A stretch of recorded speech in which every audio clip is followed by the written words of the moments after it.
that game and a new awareness of gender relations forces upon them. Among these is bearing the burden of realizing what you've been conditioned to believe for so long were comfortable ideals and loving expectations are really liabilities. Call them lies if you want, but often there comes a certain sense of hopeless nihilism that accompanies what amounts to a system that you are now cut away from. It is not that you're hopeless. It's that you lack the insight at this point to see that you can create hope in a new system, one in which you have more direct control over. There are no dark arts. This is simply one last desperate effort of the feminine imperative to drag you back into the matrix. There is only game and the degree to which you accept it and are comfortable in using it in the context that you define. If you choose the context of a mutually beneficial, mutually loving, mutually respecting LTR monogamy of your own choosing, know that it's the fundamentals of game that are at the root of its success or failure. If that context is in terms of spinning multiple plates, liberating the affections of women from other men, and enjoying a love life based on your personal satisfactions, also understand that it lives and dies based on your understanding the fundamentals of game. Just as alpha is not inherently noble or deplorable, game is neither inherently good nor evil. The devil is in the details, and whomever's defined context in which you use it. In the introduction section of the 48 Laws of Power, author Robert Greene explains the same about power. Power is neither good nor evil. It simply is. And your capacity to use power, your comfort in using it, doesn't invalidate the principles of power.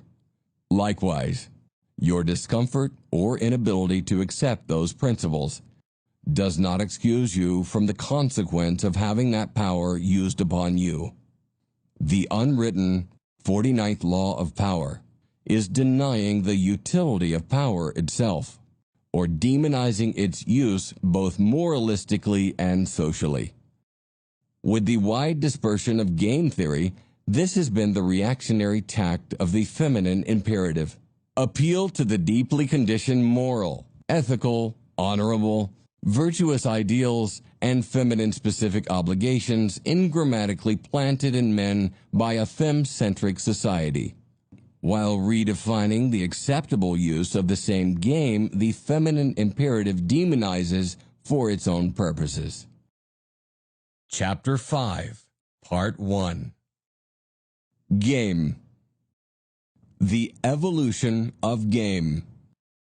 If you ever need a reminder as to how you came to a particular belief or set of beliefs, the best way to consider, or reconsider, that process is to write a book about it. The book you now hold in your hands is the compilation of the past 12 years of my involvement in the so-called manosphere. It wasn't even known as the manosphere back then. For the men and women who've read my ideas since the inception of the So Suave Forum almost 12 years ago, I expect they'll find this section kind of remedial, like going back over old classics they'd internalized and take for granted now.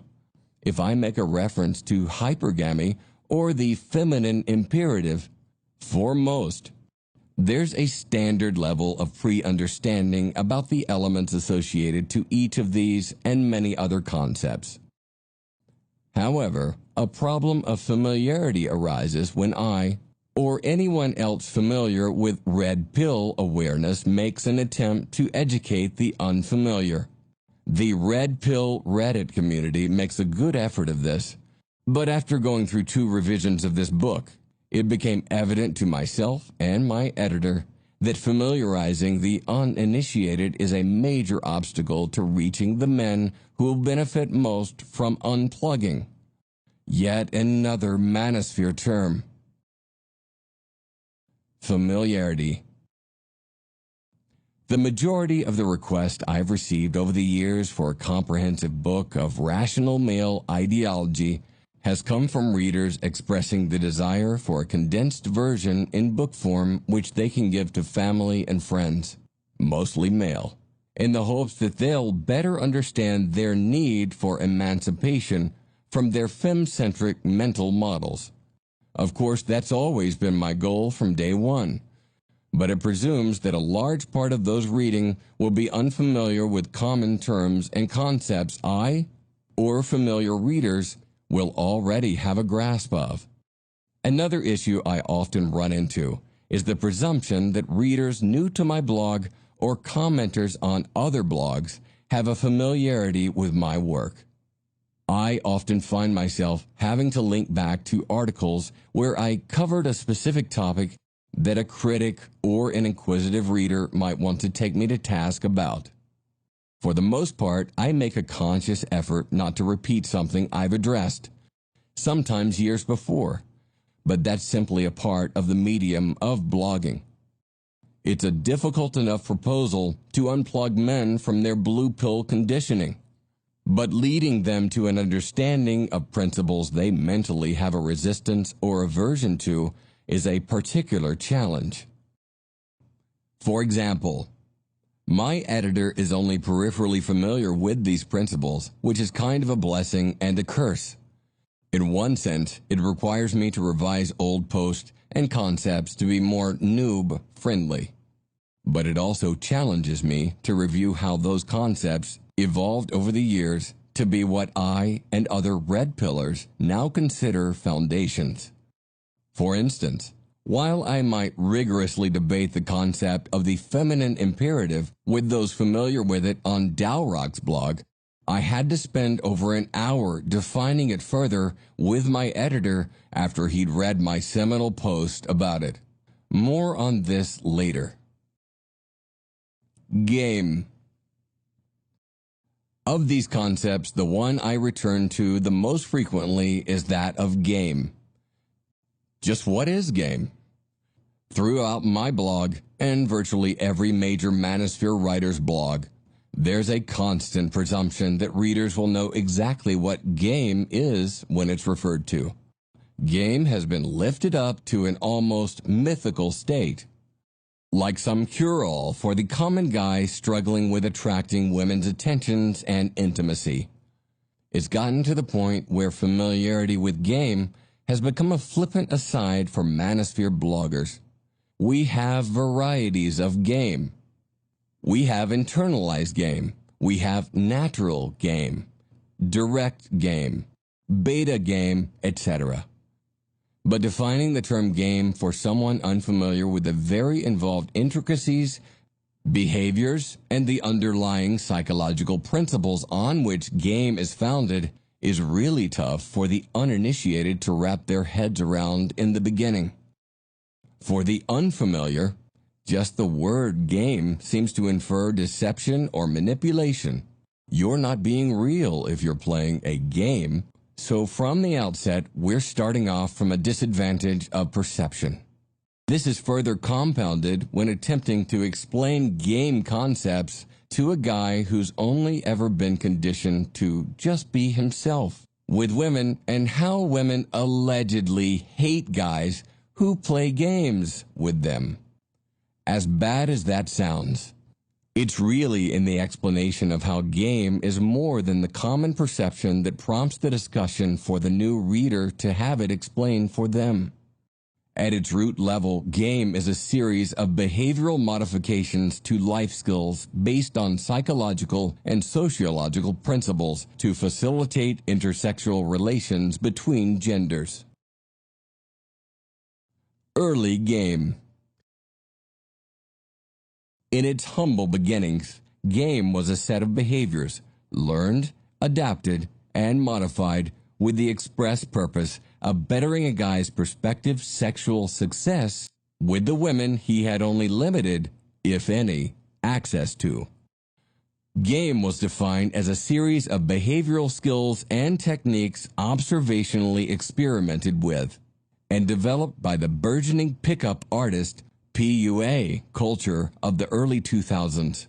While there was a peripheral acknowledgement given to the psychology that made these behavior sets effective, the purpose was more about the result and less about the head mechanics that made the result possible. The introduction was many of the current manosphere's first contact with formalized game.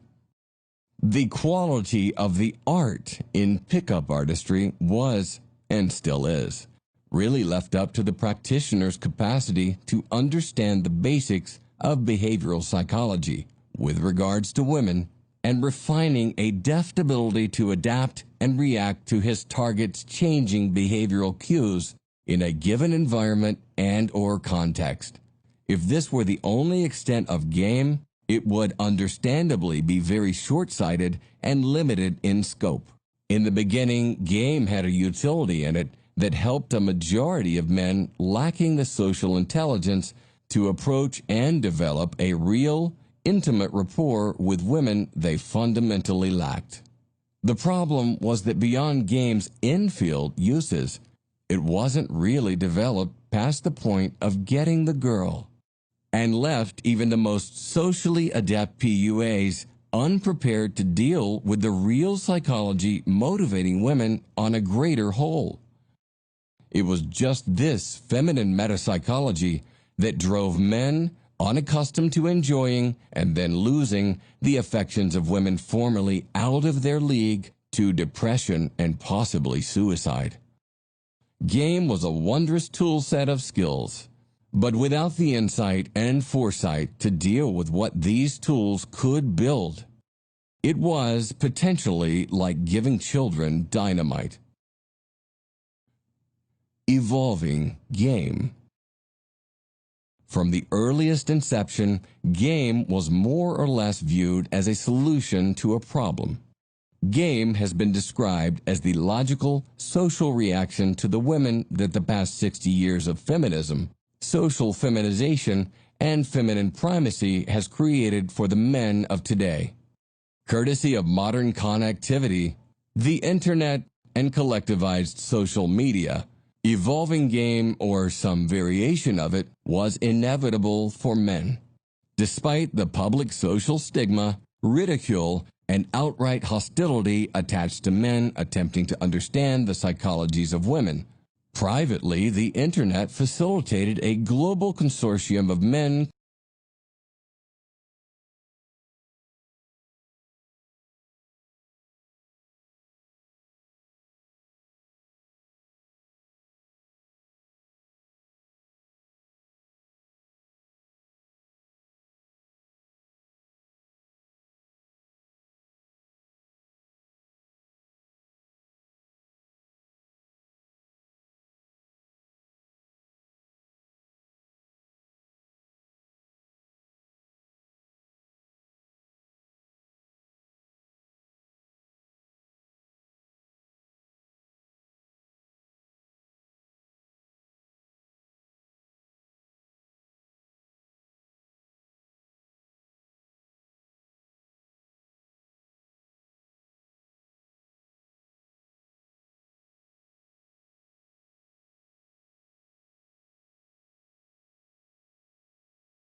한국만 생각해. 시작. Oh, what does the people wear? Korean traditional clothes. 한복. Yes. 아이고 봐 천천히 하는 걸. Which city do we live in? Seoul. Yeah. What is the food we ate today at the 시장? The lady, nice lady. Kimchi. Yes. What is the biggest Korean? Korean. 할 수 있어. 할 수 있죠? 뭐 생각해봐. 그냥 한국만 생각해. 시작.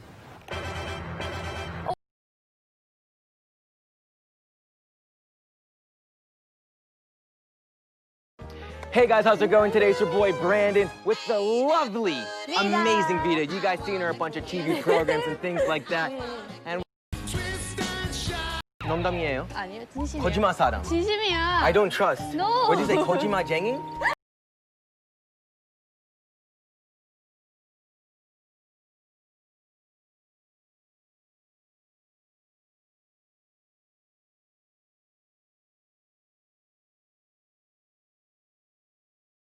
It's the Big Pig song. Hooked on phonics. Your kid will read a 30-day guarantee. Got 'em hooked on phonics. 5 million-second books, cause we got 'em all hooked on phonics. From ABCs competing and spelling bees, got 'em hooked on phonics. 30 years in the game, got 'em learning from the hook. 20 minutes every day. Single lessons you can do at any pace. They can choose from a game or a book. Make it easy to learn, celebrate when it works. Yay! In 30 days you're going to hear a lot of questions. What's a resurrection, Dad? What's a recession? Oh my Lord, my kid just put me under pressure, but I'm happy that my kid can read a book because we got 'em all hooked on phonics. Your kid will read a 30-day guarantee. Got 'em hooked on phonics. 5 million-second books, cause we got 'em all hooked on phonics. From ABCs competing and spelling bees, got 'em hooked on phonics. 30 years in the game, got 'em learning from the hook.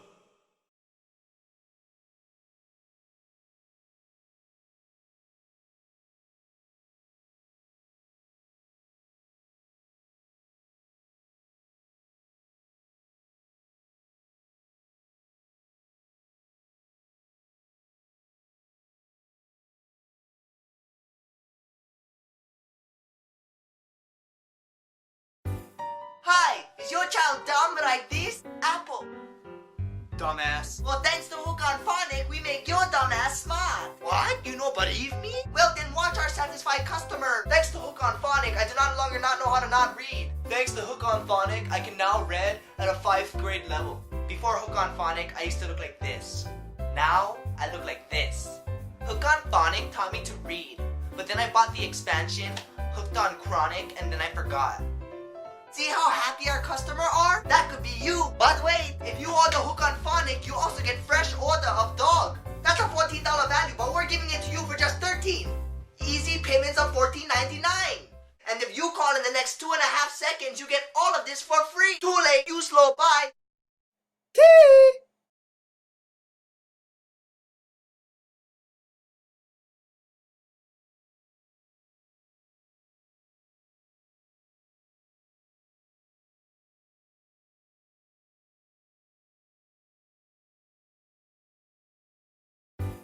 Hi, is your child dumb like this? Apple. Dumbass. Well, thanks to Hook on Phonic,